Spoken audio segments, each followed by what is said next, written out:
자, 여러분들 2022년도 세무회계 1급 그 강의를 하게 된 이제 원광진 세무사입니다.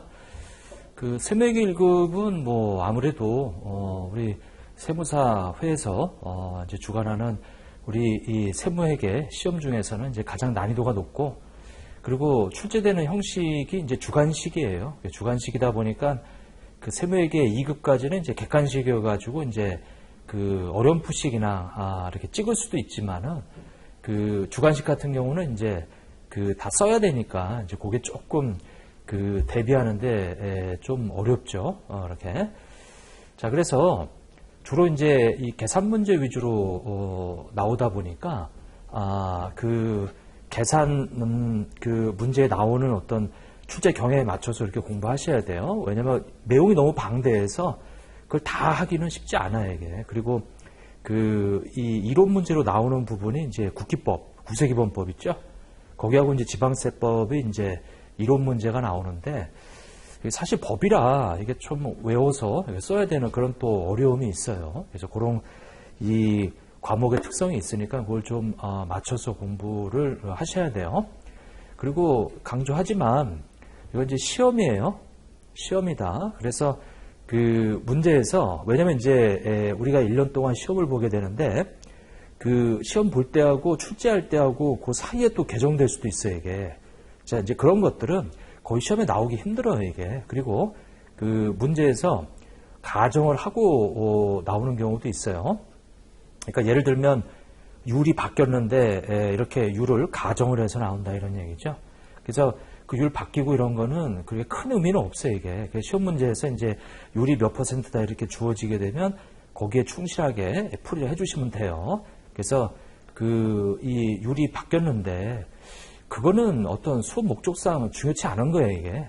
그래서 지금 실제 실무에서는 율이 이런데 왜 문제에서는 이러냐? 그거는 전혀 이 시험 이 보시는 수험생 입장에서 별로 중요치 않으니까 문제에서 주어지는 대로 그렇게 풀이하시면 돼요. 그리고 개정세법이 이제 반영이 물론 되겠지만 그 시험에서 물어보는 것은 그 예전부터 이 기본적인 어떤 그 원리 있죠, 원리 위주로 이렇게 문제가 나오지, 너무 그 지엽적인 개정된 사항 가지고 이렇게 막 내기는 쉽지가 않아요, 이게. 그래서 그 여러분들이 하셔야 될 것은 가장 이 기본적인 구조에 맞춰서 그렇게 공부를 하시면 돼요, 이게. 자, 그 다음에 그 1부, 2부로 나눠서 이렇게 이 출제가 되는데, 자, 아무래도 가장 기본적인 게 우리가 이 사업자를 상대로 해서 사업자가 이렇게 이제 재화나 용역 있죠? 재화나 용역을 이 공급을 한단 말이에요, 이게. 이렇게. 그럼 이제 여기 공급을 받는 사람들이 있어요. 공급 받는 사람. 공급 받는 자다. 주로 이제 이 사업자들은 이제 공급자, 공급하는 자죠. 공급하는 자, 이렇게.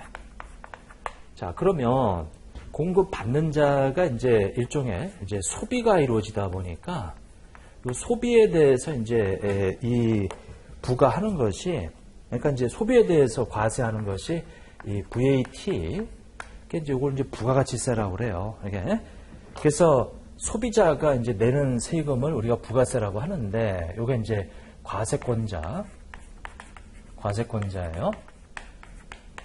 주로 이제 정부나 지자체들이 있어요, 이렇게. 정부나 지자체들.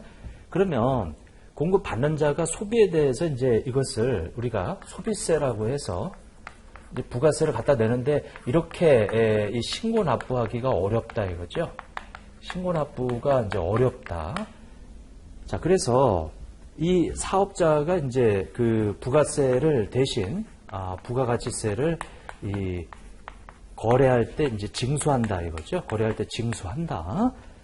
그게 사업자가 이 공급자가 공급받는 사람이 내야 될 이 부가세를 대신 띄어다가 이렇게 모아다가 3개월이면 3개월, 6개월이면 6개월, 1년이면 1년 그 기간 단위로 해서 이렇게 신고 납부를 한단 말이에요. 이렇게.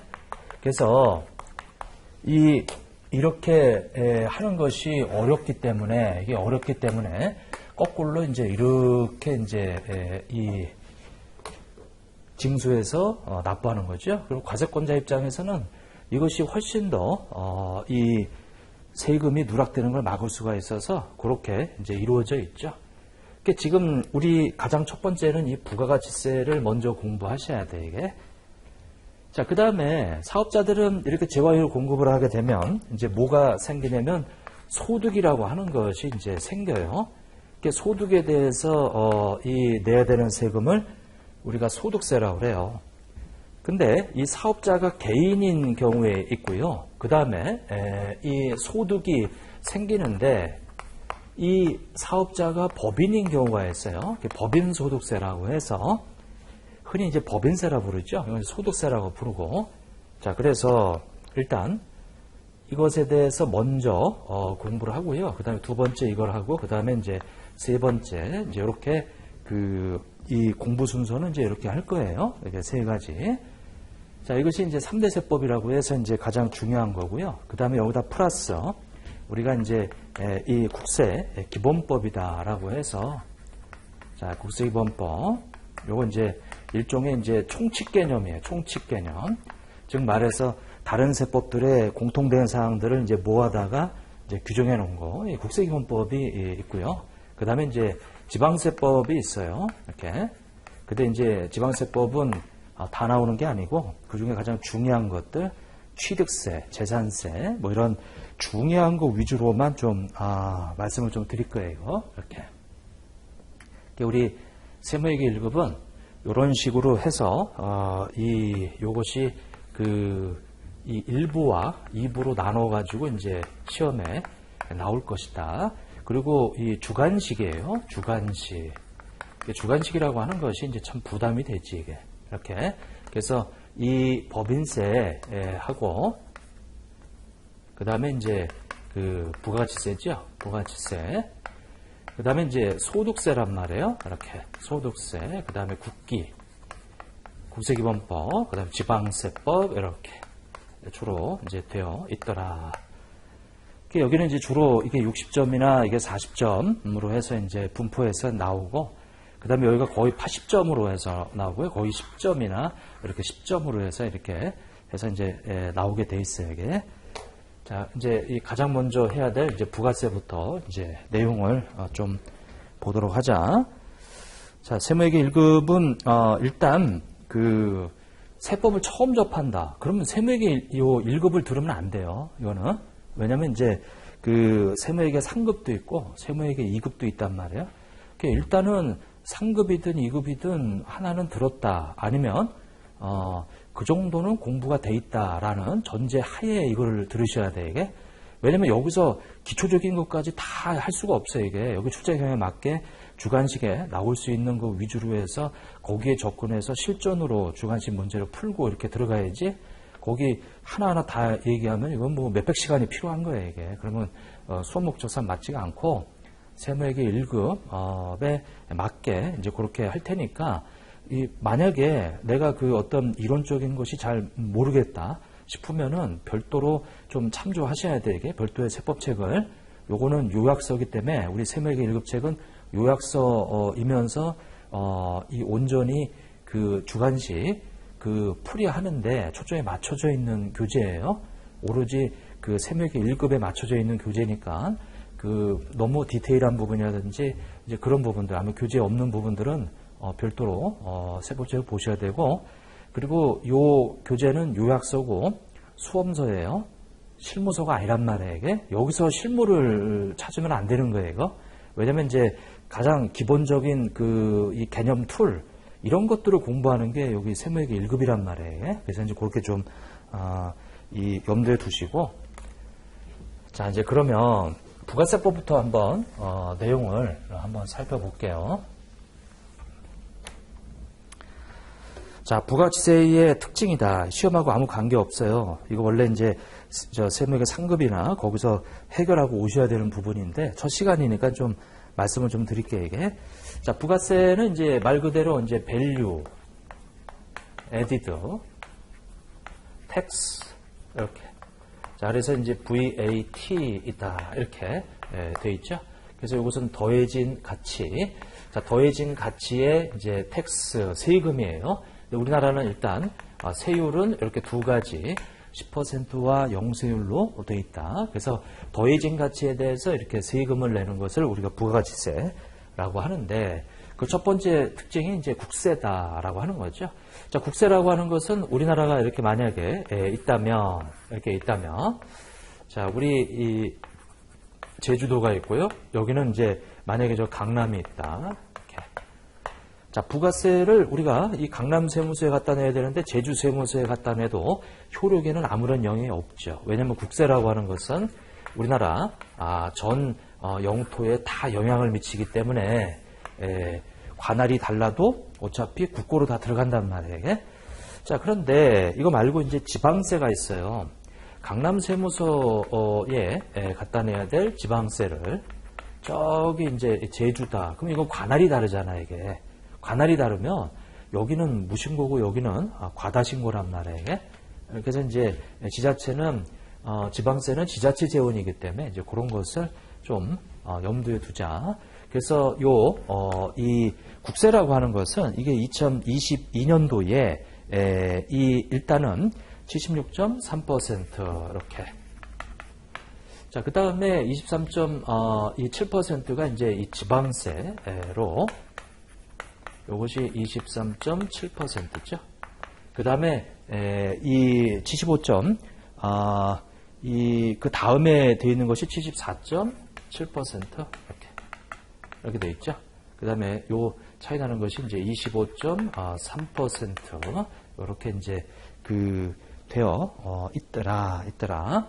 자, 요것이 이제 올해 2022년도 개정세법이고, 요건 이제 내년부터 이제 또 이만큼씩 또 올라가죠. 요거에 참조만 하세요. 왜냐면 여러분들이 부가세 신고 납부 하더라도 그 부가세 100% 다 부가세 아니에요. 그 중에 요 23.7%는 지자체로 다시 내려가요, 이게. 근데 이제 그거를 여러분들은 그냥 이 부가세 명목으로 그냥 신고 납부 들어가지, 나중에 가서는 지방세로 23.7% 재원으로 지자체로 들어간다. 자, 이게 이제 국세와 지방세에 있는데, 이 부가가치세는 2022년도에 76.3%가 여러분들이 납부하는 100%의 76.3%가 이제 이 부가세다. 이제 그렇게만 보시면 되죠. 자, 그 다음에 간접세다라고 하는 거예요. 이제 간접세라고 하는 것은 이제 신고 납부 의무가 있는 사람, 신고 납부자. 자, 이것을 우리가 납세 의무자라고 그래요. 이거 납세 의무자다. 자, 그런데 신고 납부자는 누구로 되어 있냐면 이제 사업자로 되어 있어요. 이렇게. 자, 그런데 이 담세자가 있어요. 자, 담세자는 이제 이 세금을 부담하는 사람이죠. 근데 이 사람이 누구냐면 소비자예요. 이렇게. 소비자다. 근데 그것이 이제 서로 다르다, 이게 다르다. 부가세는. 이걸 우리가 간접세라고 그래요. 간접세. 근데 요 신고 납부자하고 이 담세자가 이제 같은 경우가 있는데, 여기는 주로 이제 근로자들 이제 소득자다 이거죠. 소득자.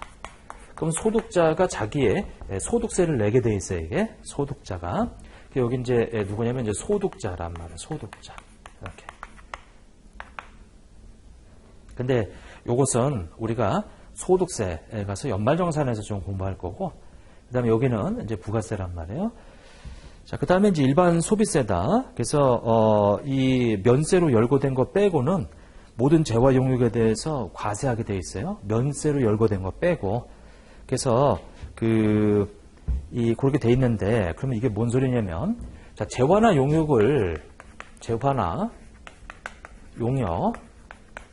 자, 이것에 이제 공급하는 사람, 요것이 이제 그 사업자가 재화나 용역을 공급하는데, 이게 계속적이고 이 독립적으로 이렇게 이 공급하는 사람을 사업자라고 그래. 이게 사업자. 지금 여기서 말하는 재화 용역은 면세를 제외하고 면세 제외한 재화 용역이란 말이에요. 이게 이렇게. 그리고 면세로 열거된 것은 이거 사실은 면세 사업자라고 그래. 이게. 면세를 제외했다는 얘기는 여기는 이제 과세 사업자라는 얘기예요. 지금 그 일반 소비세는 면세 제외한 모든 재과 영역에 대해서 과세한다. 그러면 그 모든 재과에는 이런 것도 있어요. 술도 있고 담배도 있고. 근데 술과 담배는 이제 우리 국민의 후생과 관련돼 있다고 해서 거기에 대해서 이제 그 술 같은 경우는 이제 주세 있죠, 주세 같은 경우. 맥주 같은 경우는 이제 세금이 거의 72%가 세금이죠. 거의 다 세금 덩어리란 말이에요, 이게 다. 그래서 그 세금을 물고 또 여기다 또 부가세 또 무는 거예요, 이게. 그래서 이제 세금에 세금이 달라붙는 게 이제 이 부가세의 특징이에요, 이거. 자, 그 다음에, 거기 이제 개별 소비세라고 해서 이게 특정재와 용역에 대해서 과세하는 건데, 이게 바로 사치품이죠. 사치품. 골프장 들어갈 때, 개별 소비세 내죠. 이제 입장할 때 내고, 단란주점 들어갈 때도 마찬가지고요. 그러니까 이제 똑같은 맥주더라도 우리 슈퍼에서나 맥주 한 병 사먹는 거하고, 뭐 단란주점이나 이런데 그 유흥업소나 이런데 들어갈 때 맥주값이 다르죠, 이게. 부가세, 세금이 달라붙어 있어서 그래, 이게. 자, 그 다음에 소비지국 과세 원칙이다라고 되어 있는데, 우리나라가 이렇게 있으면 외국에서 수입해 오면은 이제 10% 과세를 해요. 재화의 수입은 과세예요. 이렇게. 물론 면세를 열거된 거 빼고. 자, 그런데 이것은 우리나라에서 소비할 것으로 예상하니까 들어올 때 10% 과세하는 거예요. 근데 만약에 이 소비할 거로 예상하지 않고 이것이 이제 나간다 이거죠. 그러니까 우리나라에 수입해 올 때 부가세를 냈다가 나중에 이것이 이 수출이 된다. 이거 수출이 된다. 근데 부가세는 기본적으로 소비하는 소비세이기 때문에 소비하는 나라에서 이제 세금을 내야 돼요. 그러면 수출하게 되면 우리나라에서 소비하지 않기 때문에 이것은 부가세가 없죠. 다만 과세가 되더라도 이제 부가세가 없게 하는 영세율을 적용한다. 우리나라 부가세는 10%와 영세율로 되어 있죠. 자, 전단계 세액공제법이다라고 이제 되어 있고 물세 되어 있는데 물세를 먼저 할게요. 자, 계속 예를 들은 건데 컴퓨터 한 대를 사면 우리가 부가세까지 포함해서 110만 원 주고 컴퓨터를 한 대 샀다. 근데 여러분들이 가지고 있는 전 재산이 1000만 원이다. 이렇게. 자, 컴퓨터 한 대를 샀는데 거기에 부가세가 10만 원이 들어가 있어요. 근데 여러분들의 재산이 100억이에요. 이렇게. 그러면 1000만 원 가진 사람하고 100억 가진 사람이 똑같은 컴퓨터를 사는데 10만 원의 세금을 부담해. 이게. 즉 말해서 자기 부담 능력하고 전혀 상관없이 물건값의 10%를 무조건 부가세를 내야 돼. 이게. 그러면 실질적으로 이 적게 가진 사람이 100만 원짜리 10만 원 부가세 부담하면은 조세 부담률이 더 커요. 오히려 돈이 더 많은 사람이 컴퓨터 사는데 아무런 부담이 없어. 거기 부가세 내가 내는지도 잘 몰라, 이거. 이렇게. 자, 그래서 이것은 세금의 역할은 부담 능력이 더 많은 사람이 세금을 더 많이 내야 되는데 이거는 물건에 대해서 세금을 내다 보니까 물건 사는 사람이 부담 능력이 크든 작든 무조건 똑같은 세금을 부담해야 돼, 이게. 그러니까 상대적으로 이 부담하는 이 세금 부담들이 여기다 커져 버린단 말이에요. 그러니까 지금 여기를 일반적으로 우리가 서민이라고 한다면 이 서민들이 주로 이용하는 곳에다가 부가세를 포기해 놨어요, 이게. VAT를 포기해 놨다. 나라에서 이 부가세를 포기해 놨다. 자, 이걸 보고 우리가 면세라고 해요, 이거는. 이렇게 면세다. 이렇게 주로 서민들이 이용하는 곳에다가 면세를 해놨어요. 그게 이제 여러분들이 아파서 병원 가면은 면세고, 또 처방전 받아서 약국 가면 면세고, 그러니까 약국 사업자들은 다 면세 사업자들이란 말이에요. 이게. 병원도 마찬가지고, 원칙적으로. 그리고 여기 오는데 버스 타고 왔다, 지하철 타고 왔다, 다 면세예요. 이게. 예. 근데 이제 고급 승용차다. 그건 주로 사치품이다 보니까 이제 아직까지는 이제 그래서 이제 이 승용차에 대해서는 이제 부가세를 물고 또 개별 소비세를 또 물고 이렇게 이 사람들한테는 주로 사치품에 대해서 이제 개별 소비세라든지 이런 거를 물린단 말이에요. 그래서 이 서민들한테는 부가세를 포기하고 여기 이 사치품에는 세금을 더 얹어버리고 그래서 이것을 이 역진성이라고 하는데 그러니까 이제 서민들이 이용하는 곳에 부가세 붙여버리면 이제 세금 부담률이 커지니까 그걸 포기하고 그 다음에 이 사람들한테는 더 개별적으로 다른 소비세를 부담시켜서 역진성을 완화시키고 있다.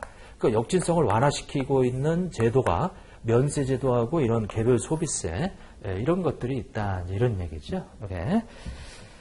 자, 이게 물세고요. 그 다음에 이제 전단계 세액 공제법이라고 하는 게 있어요.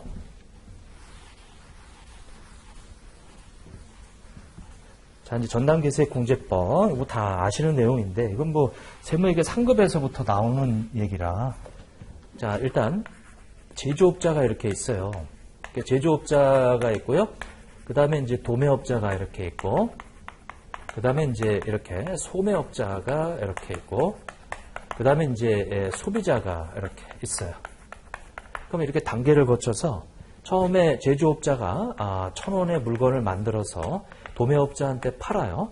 그럼 제조업자 입장에서는 자기가 만든 1,000원의 재화를 도매업자한테 팔게 되면 도매업자가 소비자지. 제조업자 입장에서는 소비자예요. 그러면 1,000원에 사가져오면서 이제 10%인 부가세를, 제조업자는 10%인 100원을 받아요. 자, 이런 걸 보고 뭐라고 하냐면 우리가 거래할 때 이것을 부가세를 징수한다. 거래 징수라고 그래 이게. 그리고 이런 거래 징수했다는 것을 확인해주는 서류를 보고 우리는 텍스 인보이스라고 해서 세금 계산서라고 그래 이게. 자, 그 다음에 도매업자는 이제 1,500원에 이제 그걸 소매업자한테 팔아요. 마찬가지로 도매업자 입장에서는 소매업자가 소비자니까 10%에 해당되는 150원을 거래 징수해요. 그 소매업자는 이제 그 1,500원, 150원을 부담하고 물건을 사가져오죠. 그리고 소매업자는 이거를 소비자한테 이제 팔아요. 근데 그것이 2,000원에 파는데 부가세 10% 이렇게. 그러면 소비자는 최종 2,200원에 이제 소비하는데 중요한 것은 전단계 세액공제법은 우리 도매업자 전단계, 이거 제조업자죠. 이게 이제 매출 단계고 이게 매입 단계인데 우리 매출 단계 전 단계가 바로 매입 단계인데 매입 단계에서 부담한 세액을 공제해주는 이 방법이 전단계 세액 공제법이라고 하는 거예요. 이게 이렇게. 그러면 전단계 세액 공제법은 제조업자가 100원 요 도매업자한테서 받아서 갖다 낸다 이렇게 공제해 주는데 요거 사가져온 거 없고 제조업자가 100원을 갖다 냈죠. 그리고 도매업자인데 이 제조업자가 일단은 세무서에 100원을 갖다 냈어요. 근데 도매업자가 사가져올 때 부담한 요 100원을 여기서 빼준단 말이에요. 안 빼주면 여기 100원 갖다 냈는데 요걸 안 빼주게 되면 이중과세가 된단 말이에요. 그래서 이중과세를 막기 위해서 요걸 빼주는데 그러면 50원을 갖다 내요. 근데 중요한 거는 도매업자 갖다 내는 50원은 내가 100원을 부담했지만 150원을 받아서 내는 거기 때문에 도매업자 돈이 아니고 이 다음 사람인 소매업자한테서 받아서 낸 거예요. 제조업자도 도매업자한테서 받아서 낸 거예요. 그리고 소매업자도 이렇게 이걸 공제해 주지. 자, 그러면 소매업자도 이제 이렇게 해서 50원을 갖다 내요. 이렇게. 자, 그러면 제조업자, 도매업자, 소매업자 각각 사업자마다 이 부가세를 이제 갖다 내는 걸 보고 우리가 다단계 거래세라고 해요. 다단계 거래세. 그리고 이렇게 이 세무서에 이렇게 신고 들어가는 이 사람들을 우리가 납세 의무자, 사업자라고 한단 말이에요. 여기는 사업자가 아니야 이게. 네? 그러니까 소비자가 이렇게 200원을 이렇게 갖다 내는 것은 기대하기 어렵다 이거죠. 그러니까 사업자가 이렇게 이 각각 이 다단계로 해서 200원을 신고 납부해줘라 이제 그런 얘기죠. 총 200원 이 소비자가 이 부담했다. 소비자가 부담했다 이렇게. 그리고 요것은 사업자들이 갖다 냈다 이렇게. 납세 의무자라고 하죠. 자, 이게 기본적인 부가세 구조고 이렇게 되려면 가장 중요한 것은 요 거래 징수했다는 것을 입증하는 바로 이 세금 계산서 제도라고 하는 것이 가장 중요하다. 이 거래 징수했다는 것을 우리가 알 수 있는 거. 자, 다만 사업자들 간에 요 100원이라고 하는 거, 이거 내가 부담한 거를 공제받으려면 신고가 들어가야죠. 그래서 이렇게 100원을 공제를 받아야 돼요. 이것도 마찬가지로 50원을 공제를 이렇게 받아야죠. 이게 이렇게 돼 있다. 자, 그러면 여기서 용어들 뭐 다 아시는 내용들이에요. 자, 요 200원 매출세. 자, 요 150원. 자, 이것을 우리가 매입할 때 부담한 세액인데, 자, 그것을 이렇게 공제받는 걸 보고 매입세 공제라고 부르죠. 그리고 앞에 있는 이 2,000원을 우리는 공과세 표준이다. 이렇게 부르죠. 근데 과세 표준은 우리가 각각의 공급가에, 자, 그것을 우리가 합쳐놓은 거예요. 이렇게. 자, 그 다음에 여기서 지금 요 두 가지를 합친 것을, 요 두 가지를 합친 거. 이게 이제, 이 두 가지 합친 것을 공급 대가라 불러요. 공급 대가. 용어들이. 자, 요거는 부가세가, 포함되어 있지 않은 거고, 이것은 부가세가 포함된 거죠. 포함된 거. 이렇게. 일단 뭐 용어들은 다 알고 계신 거죠, 이거? 그 다음에 이제 요 50원이라고 하는 것은 이제 납부세액이다. 이렇게. 돼 있죠. 자, 이게 이제 이 기본적인 구조예요. 이게 이제 전단계 세액 공제법을 얘기하고 다단계 거래세다라는 거를 얘기하는 거죠. 자, 그 다음에, 100원이다. 그 다음에 50원이다. 그 다음에 여기가 1,500원 주고 150원이라고 하는 것을 부담했는데 2,000원에 만약에 이것이 수출업자예요. 수출업자. 그럼 수출업자면은 소비자가 이제 이 국외에 있어요. 국외의 소비자다. 이렇게. 그럼 나갈 때 이게 0의 세율을 적용하다 보니까 0이 적용이 돼요. 그래서 이렇게 하게 되면 150원이 이게 마이너스 이렇게 150원이 되겠죠. 그러면 지금 이렇게 갖다 내고 이렇게 갖다 냈는데 지금 여기서 150원이 이제 환급을 받아요. 이렇게 150원을 환급을 받는다. 지금 이 부분 있죠? 150원. 자, 이것을 우리가 환급세액이라고. 환급세. 자, 여기는 이제 플러스여서 납부세액인데 여기는 마이너스여서 환급세액이다. 자, 그러면 과거에 들어갔던 150원이 여기 수출하는 수출업자 단계에서 다 환급이 돼, 이게. 왜? 우리나라에서는 소비가 일어나지 않기 때문에 이 150원이 다 환급되고 그걸로 끝난다. 이렇게 끝난다. 우리나라에서 부가세 부담은 제로죠. 부가세 부담은 제로죠. 그래서 이것은 빨리빨리 우리나라에서 부담하는 게 없으니까 조기 환급 제도로 이어지는 거예요. 이것은 이렇게. 자, 그 다음에 100원이고 그 다음에 50원이에요. 자, 그 다음에 이제 1,500원 주고 150원. 그 다음에 이제 2,000원 이렇게 돼 있는데 여기는 이제 만약에 면세 사업자예요. 이게. 부가세를 아예 포기했어, 이게. 그럼 부가세를 포기하게 되면 부가가치세법상의 사업자가 아니고요. 법인세 소득세법상의 사업자예요. 그 법인세 소득세법상의 사업자는 요 부담한 매입세액을 공제해줘라. 그런 규정이 없지. 왜냐면 부가세법 적용을 안 받으니까. 매입세 공제를 못 받아, 이게. 그래서 여기다가 얹어요. 내가 부담할 수 없으니까 이렇게 얹어. 그러면 이 면세 사업자가 제공하는 것은 소비자가 2,150원에 소비하게 돼. 자, 그러면 여기는 2,200원이었는데 과세하게 되면 이제 면세했더니 2,150원이 돼가지고 가격이 이제 하락했지, 이게. 하락. 가격이 하락하는 것은 이건 누구를 위한 거예요? 소비자를 위하는 거지. 소비자를 위해 면세하는 거예요. 그러면 이 50원이 왜 가격이 하락했느냐? 여기는 들어가고 세무서에 이렇게 들어갔어요. 근데 여기 지금 1,500원에서 여기 2,000원. 지금 창출한 게 얼마냐면 이제 500원이거든, 이게. 부가가치가. 500원에 대한 10% 얘를 포기한 거지.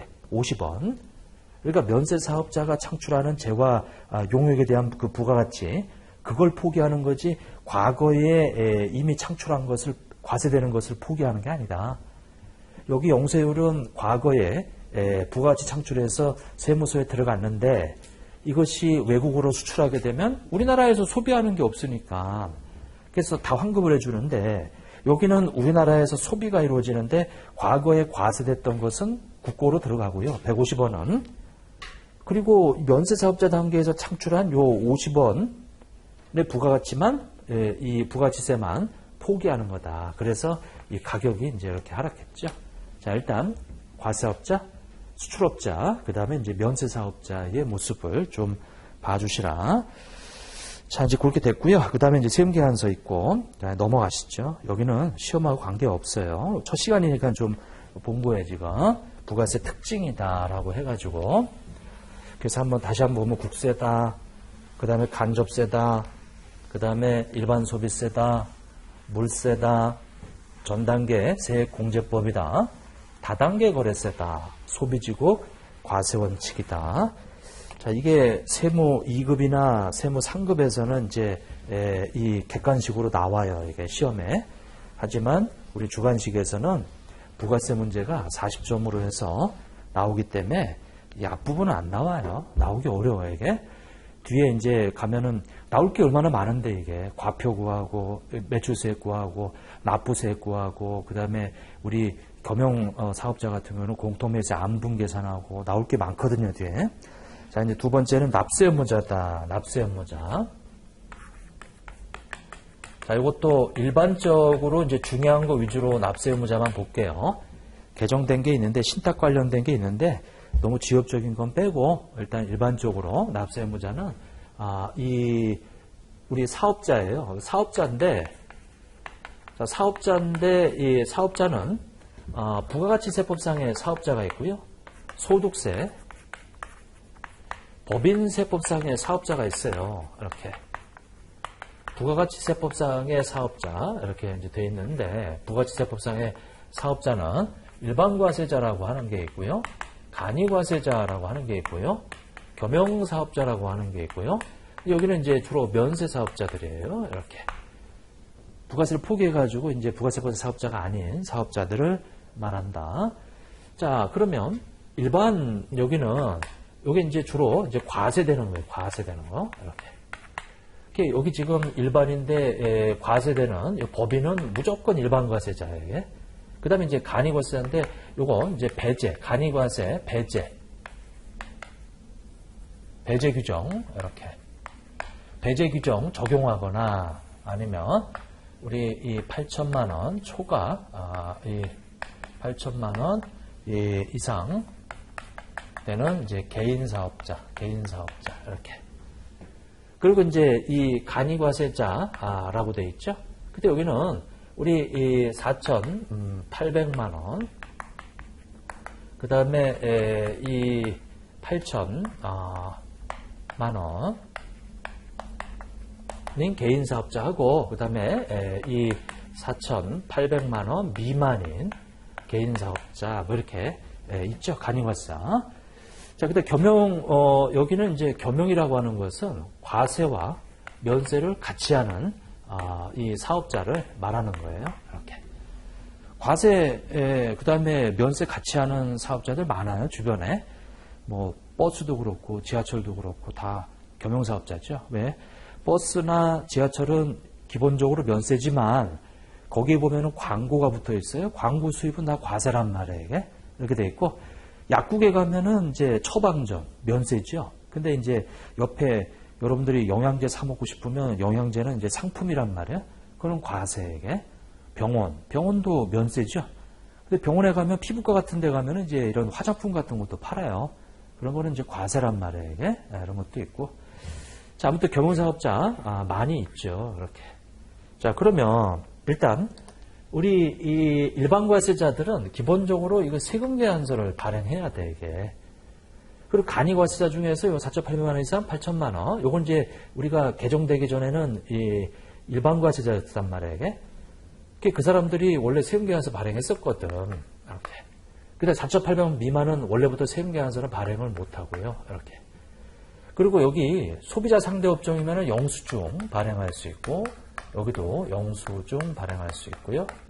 여기 영수증 발행한다. 이렇게. 여기는 최종 우리 소비자 상대하는 업종일 때 그렇다는 얘기예요. 소비자 상대 업종 이렇게 돼 있고. 자, 그다음에 여기는 과세다. 과세면 당연히 세금계산서를 이제 발행하고요.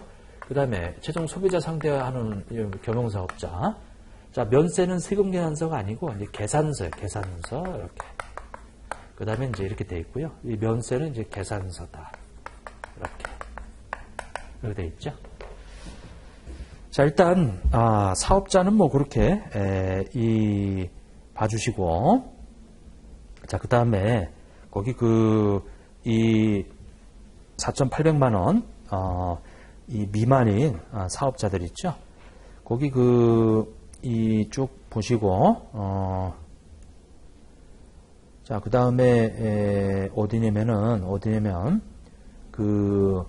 하나 알아두실 것이, 여기는 개인 같은 경우는 요 금액이 공급 대가예요. 공급 대가.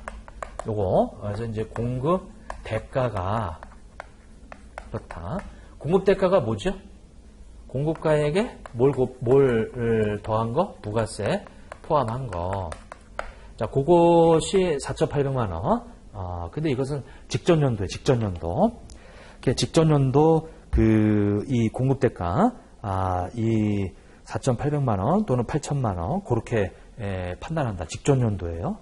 직전연도라는 얘기는 직전 1년도 이 전체 이 부가세 포함한 그 금액 총 금액이 그렇다는 얘기죠.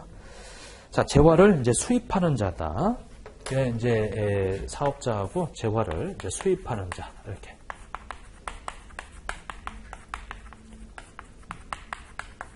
수입하는 자라는 얘기는 사업자도 들어가고 비사업자도 들어간다. 이렇게 다 들어갔지. 자, 이제 그렇게 돼 있고요. 자, 그 다음에 이제 과세기간 봐보죠. 여기 앞에는 시험에 거의 나오기 힘들어요, 이게. 왜냐면 이제 이 세무회계 상급부터 보던 내용이고, 이 계산 문제하고 직접적으로 관련은 없어요, 이게. 근데 이제 첫 시간이니까 좀 보는 거고, 납세지다. 자, 원칙. 우리 각 사업장마다 이렇게.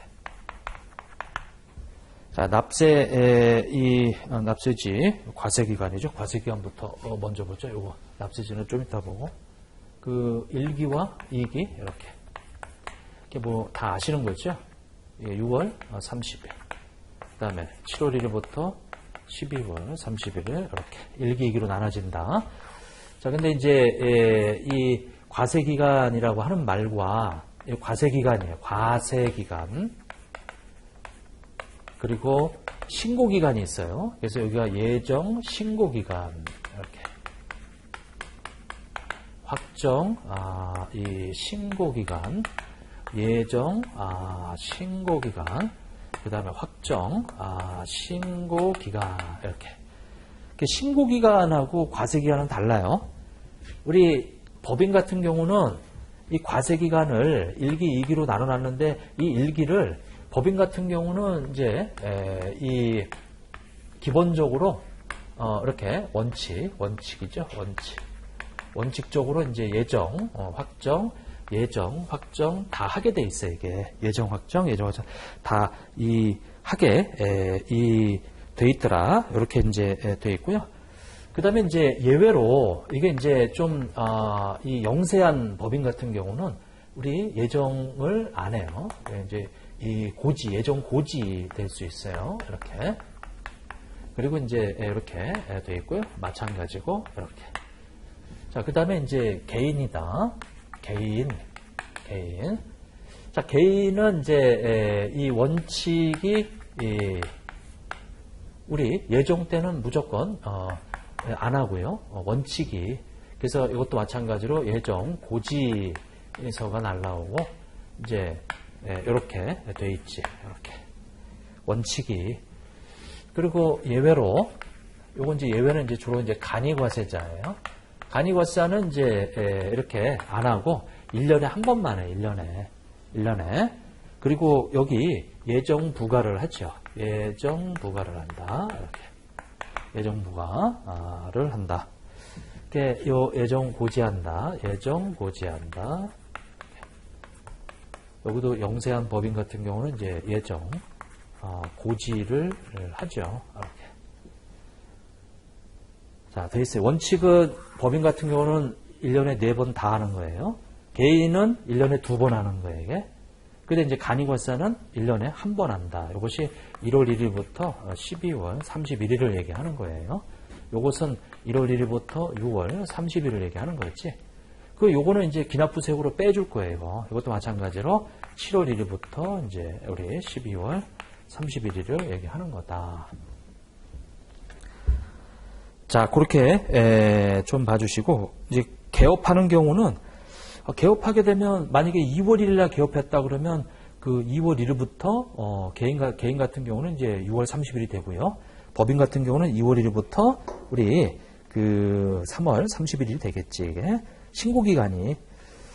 자, 그 다음에 폐업. 그러면 과세기한 개시일, 즉, 상반기다 그러면 1월 1일 날, 에서부터 폐업일이면은 만약에 3월 5일이다. 3월 5일까지죠. 이렇게. 자, 간이과세는 1년으로 돼 있고요. 과세 유형이 변형되는데, 요게 개인 같은 경우는 이 일반과세자하고 간이과세자가 왔다 갔다 한단 말이에요. 이게.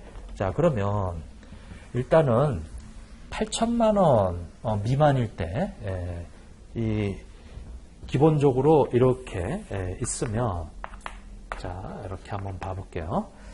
자, 여기가 2021년, 2022년, 2023년, 2024년이다. 이렇게 만약에 한번 봐볼게요. 이렇게 나눠봤을 때.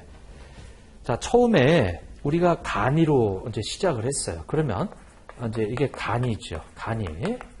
간이는 이제 요 1년이 과세기간이어서 1월 25일 날 이제 신고가 들어가요.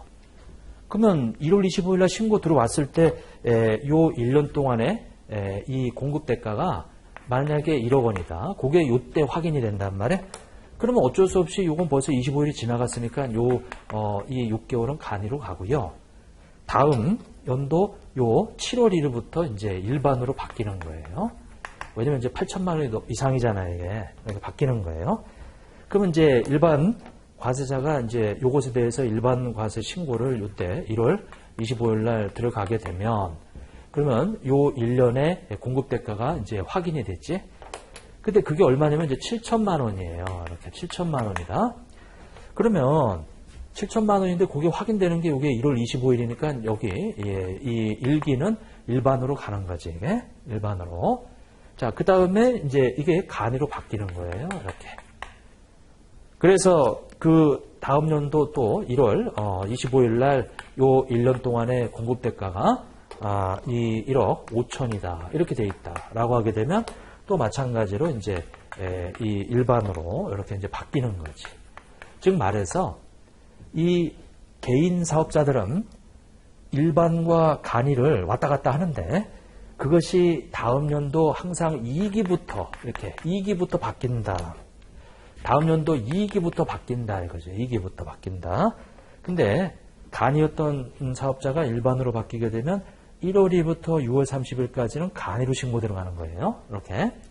그리고 일반이었다가 간이로 바뀌게 되면 간이로 이 일반이었다가 이제 간이로 바뀌게 되면 이 말한 대로 이제 요거 이 7월 1일부터 요 12월 30일 요게 간이가 됐지. 자, 간이었다가 이제 일반으로 이렇게 바뀐다라고 하게 되면 1월 1일부터 6월 30일까지가 이제 간이로 신고 들어가는 거고요. 그 다음에 일반이었다가 이제 이것이 간이가 이렇게 되면 7월 1일부터 이제 6월 30일이 간이가 되겠다. 이제 이런 얘기죠. 이렇게. 그러니까 일반이었다가 이제 이게 간이로 바뀌면 7월 1일부터 10월 30일이 간이가 된단 말이에요. 거기 과세유형 변형 그렇게 좀 봐주시고. 자, 간이과세 포기할 수 있어요. 간이과세는 세무계산서를 발행할 수 없다 보니까 물론 4,800만 원 미만자를 말하는 거예요. 4,800만 원 이상인 사람은 세무계산서 원래대로 발행하니까 간이과세 포기를 만약에 한다라고 하게 되면 포기하고자 하는 월에 말일 날 만약에 3월부터 3월 1일부터 일반과세자 하고 싶다 그러면 바로 그 전달 말일까지 이 간이과세 포기신고서를 제출하면 돼요. 포기신고서를 제출하면 되겠다. 그러면 그 적용하고자 하는 달 1일부터 이 일반과세자가 되는 거예요. 이렇게. 그러니까 이제 포기 신고를 한 달에 다음 달 1일부터 일반이 되는 거죠. 자, 신고기한은 과세기간 종료일 25일 내에 신고해라. 이렇게. 자, 그 다음에 이제 폐업을 하게 되면 폐업일이 속하는 달에 다음 달 25일까지 해라. 그러니까 2월 1일 날 폐업하든 2월 28일 날 폐업하든 다 폐업 신고는 폐업에 대한 부가세 신고는 3월 25일이 되는 거예요. 자, 그렇게 좀 봐주시고, 자, 그 다음에 납세지.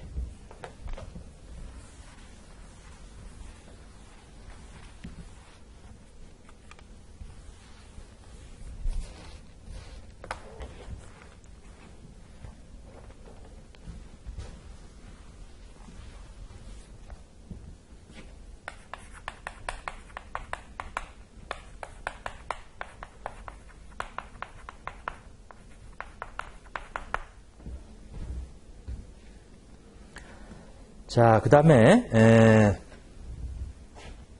납세지. 자, 이것을 원칙이다. 원칙. 여기다 쓸게요. 원칙이다.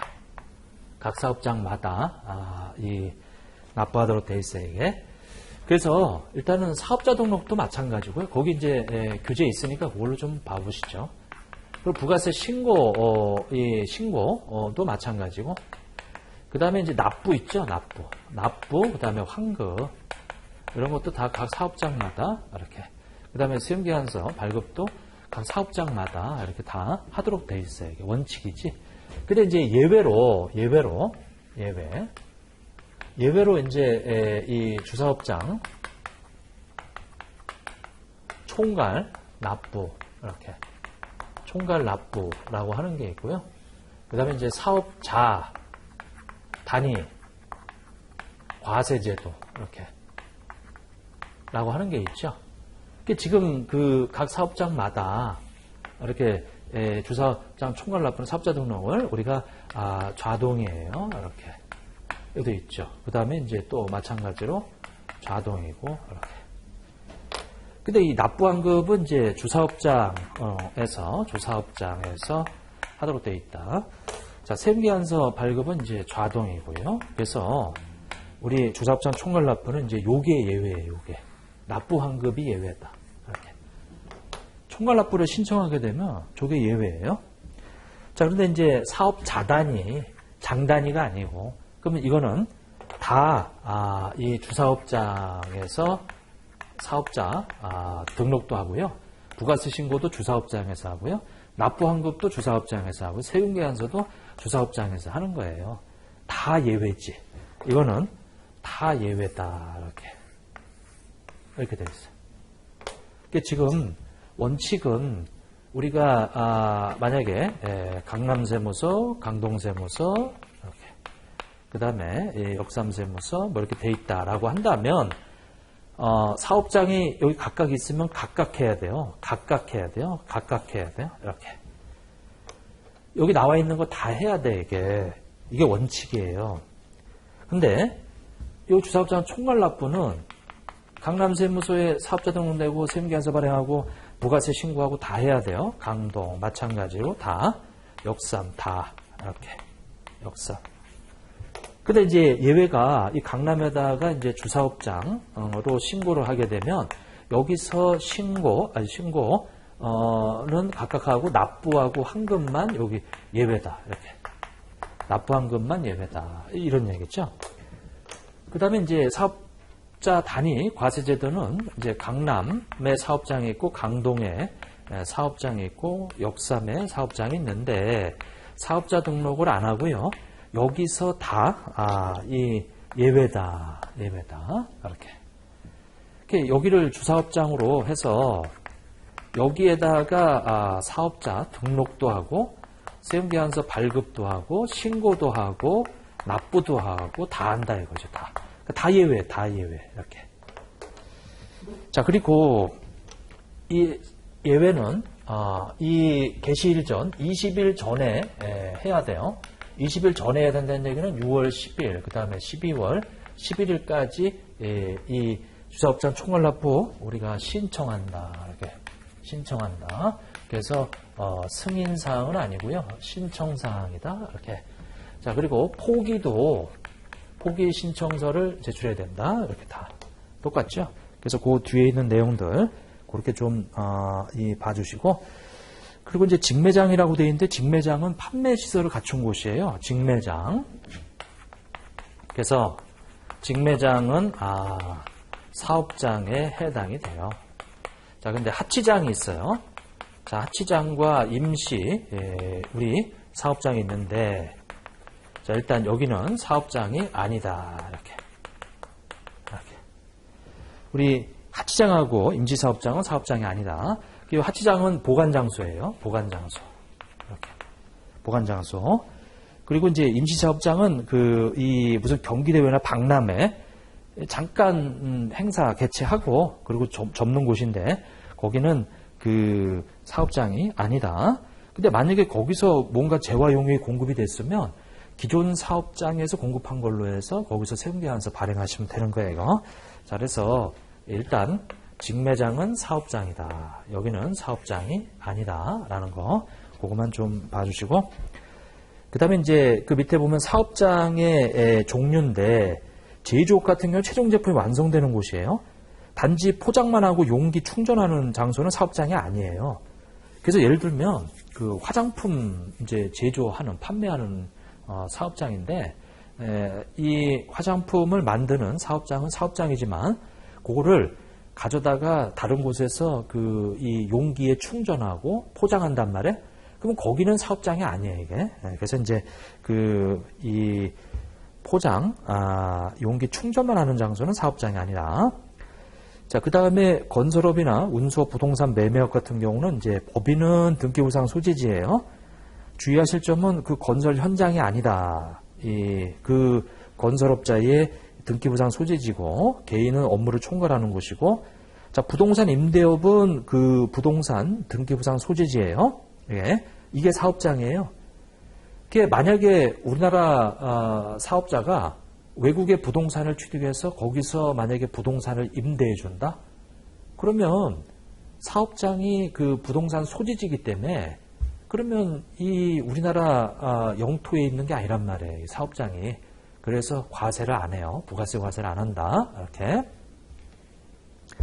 자, 그런데 건설업 같은 경우는 건설 현장이 국외에 있어요? 그러면 건설 현장이 사업장이 아니에요. 우리나라 안에 그 건설업자의 사업장이 등기부상 소재지가 우리나라에 있으면 그럼 저 부가세 과세를 하지, 이게. 그래서 부동산 임대업 같은 경우는 사업장이 등기부상 소재지이기 때문에 그렇게 좀 국외에 있으면은 과세하지 않는다. 자, 그 정도만 체크하시고, 비교란에 거기 주사업장 총괄납부나 사업자 단위 과세제도 그것도 좀 참조를 좀 해주시고, 자, 그 다음에 이제 기출문제인데, 이거는 예전에 한번 나왔어요. 이거 관련해가지고. 근데 이제 또 나오기는 쉽지 않아, 이게. 근데 이제 나왔으니까 한번 그 내용을 살펴보도록 하죠.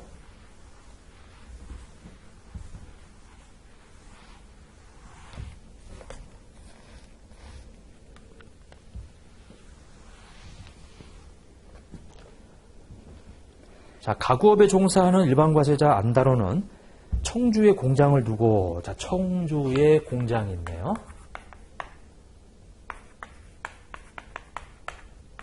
자, 이거는 사업장이에요, 공장은. 왜냐면 제품을 만드는 장소니까. 자, 대전에 판매장이 있어요. 대전에 판매장이 있더라, 이렇게. 판매장이. 근데 대전에 판매장과, 그 다음에 거기 뭐냐면, 주사무소를 두고 있네. 여기 이제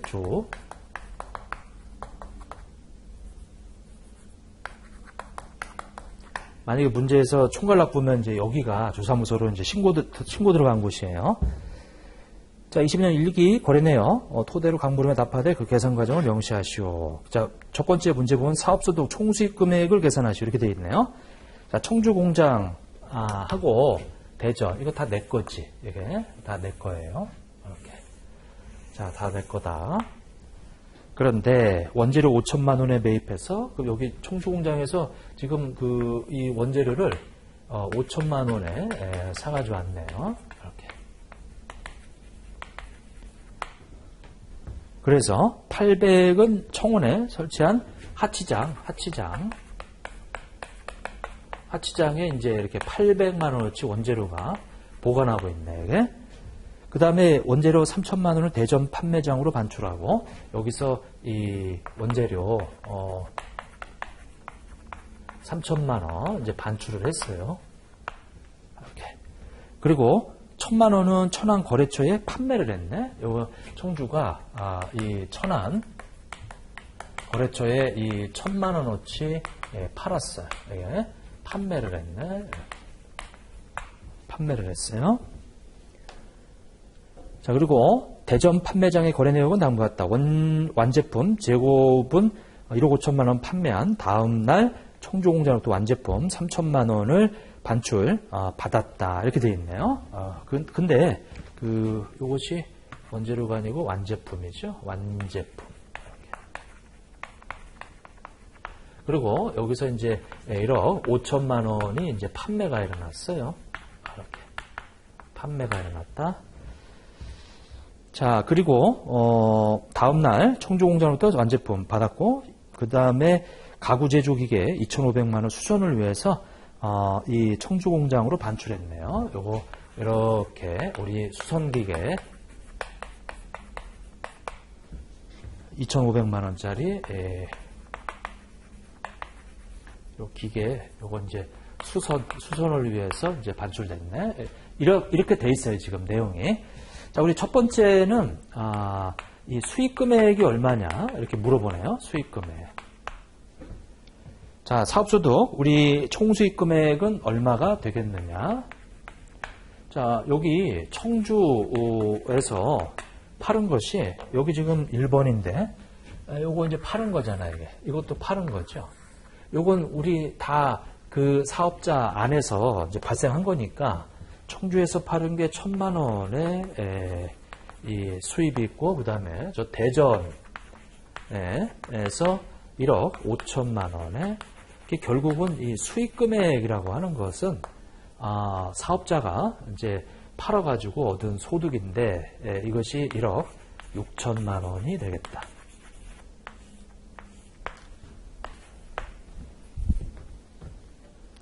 자, 두 번째 봐보세요. 총괄납부 사업자, 총괄납부 사업자네요. 총괄납부, 이렇게. 자, 총괄납부, 이 사업자래요. 자, 그럼 이걸 하나 알아두세요. 아까 제가, 이 강남이다. 그 다음에 이제, 이 역삼이다. 뭐 이렇게 쭉 있는데, 원래는, 각각이 다 사업장이란 말이에요. 이렇게. 근데 이제 하나 조심하실 것은 이게 사업장마다 신고납부하게 되어 있다 보니까 여기서 이렇게 이 판매 목적 반출이 일어나잖아요. 판매 목적 반출이 만약에 일어나게 되면 이것은 원칙이 재화의 공급이에요. 재화의 공급이다. 이렇게. 공급이다. 그래서 세움계약서를 이렇게 발행해야 돼. 이거. 근데 사업자들은 이게 이해가 안 되지. 이것도 내 거, 이것도 내 건데. 근데 부가가치세에서는 이게 사업 장 단위로 신고납부하다 보니까 여기 있던 물건을 일로 갈 때 이것을 재화의 공구로 봐요. 이게 원칙이란 말이에요, 이게. 근데 예외로 이것이 우리 총괄납부. 그 다음에 이제 사업자 단위 이렇게. 그러면 요거 우리 신청해가지고 우리 적용하고 있는 사업장은 어차피 이 사업 장단위로 여기서 신고납부하는데 총괄 납부가 예외니까 어차피 합쳐가지고 한 군데서 주사업장으로 신고를 한 군데서 납부 환급 받는단 말이에요. 그리고 사업자 단위는 어차피 사업자 등록을 안 내, 이게. 그 사업자 등록을 안 내면은 어차피 이걸로 다 세금계산서 발행하니까 그거는 재화의 공급으로 보지 않아요. 이렇게. 재화의 공급으로 보지 않는다. 그래서 세금계산서를 발행을 안 해, 이게. 근데 이게 단서가 있어요. 단 해가지고. 사업자가 모르고, 총괄납부 사업자가 재화의 공급이 아닌데, 세금계산서 발행하면 안 되는데, 이걸 모르고 세금계산서를 발행해버리면, 그때는 재화의 공급으로 본다. 이렇게. 왜냐하면 재화의 공급이 아닌데 세운기한서를 발행하잖아요. 그럼 이건 사실과 다른 세운기한서예요. 재화의 공급이 아닌데 발행했으니까. 그래서 가산세 문제가 발생하니까 그때는 다시 재화의 공급으로 본다. 이렇게 돼 있어요. 자, 그러면 총괄납부 사업자인데 내 사업장에서 내 사업장으로 완제품이 3천만 원 가는 거, 총괄납부 사업자는 예외로 이거 공급으로 보지 않는다. 공급으로 보지 않는다. 그러면 청주에서는 지금 이번에 납부세액을 각각 구하라고 돼 있는데 여기 1,000만 원, 요거 1,000만 원에 대한 이 10% 요것이 이제 매출세액이고요. 요 매입한 것은 5천만 원이죠. 5천만 원. 5천만 원에 대한 10% 이렇게 돼 있다. 자, 일단은 과세 표준은 1,000만 원이고요. 그 다음에 이 납부 이 세액은 그 공장 같은 경우는 여기 보면은 이제 얼마가 이게 500이고 여기가 100이란 말이에요. 그럼 이것이 400이 되겠지. 이렇게 400. 자, 그리고 대전이 있는데 대전은 요 과표가 1억 5천이에요. 1억 5천 곱하기 이제 10%. 이게 이제 매출세액이죠. 그 다음에 빼기. 중요한 거는 총괄납부기 때문에 여기서 완제품 3천만 원 받은 거 이걸 공급으로 보지 않기 때문에 이게 이 매입이 아니에요. 그러면 이건 이제 제로다, 이거 제로다. 이렇게 제로다. 그러면 1,500이라고 하는 것이 이제 되겠죠. 이렇게. 그 총괄납부인데 여기가 주사업장이니까 요거를 가감해가지고 여기서 1,100만 원만 납부하고 여기는 납부하지 않아요. 이게 이렇게. 자, 그러면 이 판매장에서 1,100만 원 납부하고요. 여기 청주는 납부세액이 없다. 요거 환급인데 여기서 가감해가지고 이쪽에서 다 해결한단 말이에요. 그래서 이제 요 2번은 요렇게 좀 봐주시면 되고요. 3번. 일단은 과표는 요게 과표예요. 1,000만 원하고 1,500이 과표다. 자, 이제 그렇게 봐주시고, 그 다음에 이제 3번을 봐보세요. 3번. 자, 세 번째 보면은 사업자 단위과세 사업자인 경우 과세표준과 부가가치세, 납부세액을 각각 구하라. 그러면 여기는 사업자단위예요. 사업자단위. 근데 사업자단위는 주사무소인 대전에서만 그 사업자 등록을 내니까 여기는 없지, 제로지, 그냥. 근데 여기 이 대전에서는 이거 합쳐가지고 이 과표를 우리가 이 1,000만 원하고 그 다음에 이제 이 1억 5천이에요. 이걸 합쳐서 이렇게 10%의 매출세, 그 다음에 매입세액은 저기 원재료 5천만 원 이렇게 해서 10%다. 이렇게 되겠지.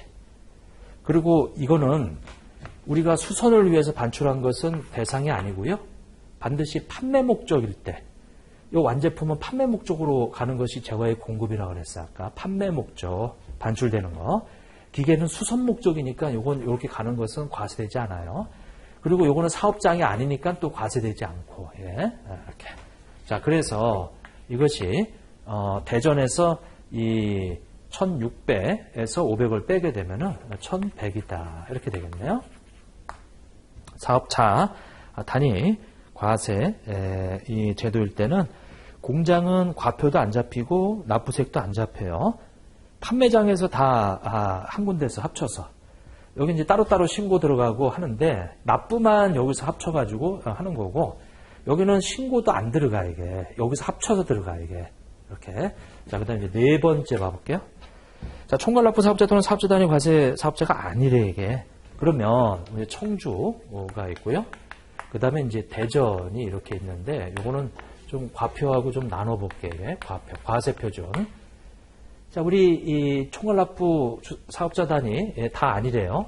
그러면 청주는 저 1,000만 원이라고 하는 것이 이제 과표에다가 플러스 우리 요 완제품 3,000만 원 있죠? 이것도 과표에 들어가야 돼.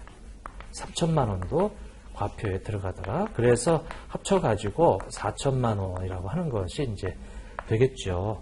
그리고 대전은 이제 1억 5천만 원이 이 되고요. 이렇게 됐죠. 자, 그 다음에 이 납부세액인데 납부세액은 여기다가 이렇게 좀 해서 우리 이 4천만 원에 대한 이 10% 그 다음에 빼기 5천만 원에 대한 10% 매입세 공제를 받죠.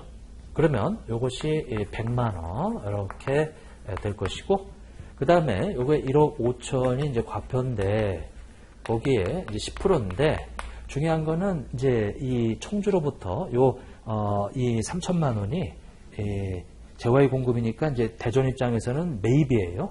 그 3천만 원에 대한 10% 이렇게 되겠죠. 그래서 요것이 1,500이고 요것이 300이에요. 그러면 1,200 이렇게 되겠다. 자, 그래서 4번 이 과세표준은 공장은 4천이고 판매장은 1억 5천이다. 그 다음에 이제 납부세액은 공장은 이제 100만 원이 환급이고요. 판매장은 1,200만 원이 납부다라고 하는 거죠. 그렇게만 좀 봐주시고. 자, 그래서 여기 앞부분은 거의 시험에 안 나오는데 요거 하나 좀 비교하는 것만 좀 해놓으세요. 자, 그 다음에 이제 사업자 등록인데 원칙은 개시일로부터 사업 개시일로부터 20일 내에 해라 이렇게. 단 개시일 전에도 할 수 있죠. 개시일 전에도 가능하다. 사업자 등록은 이렇게 돼 있죠.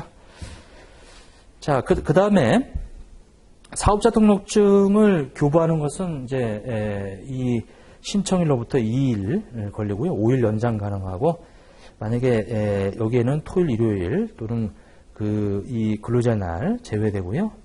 이렇게.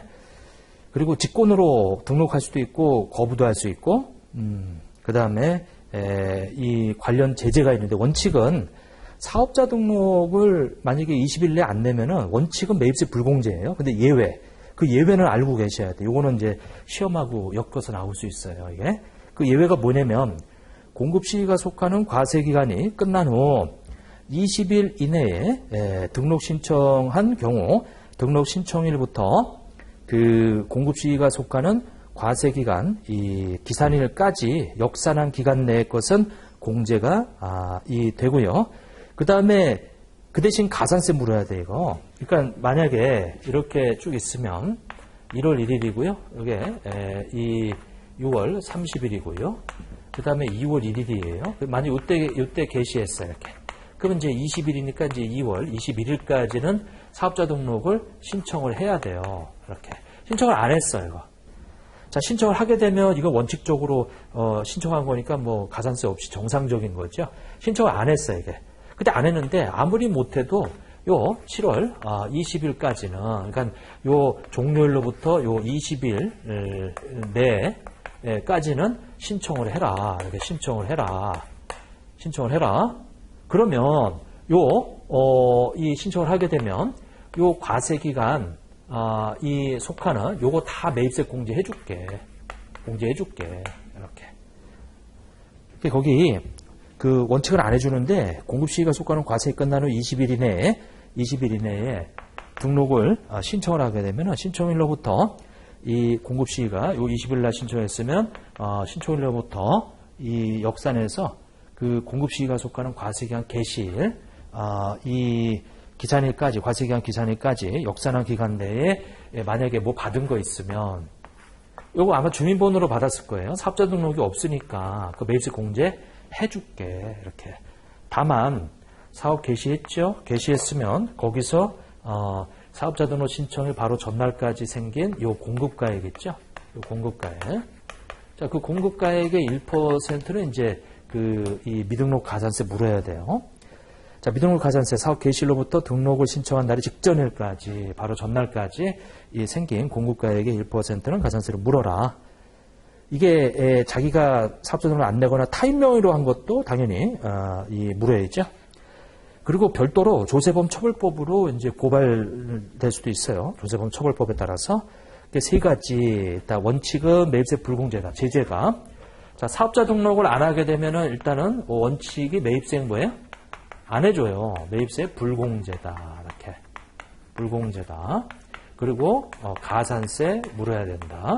그 다음에 조세범,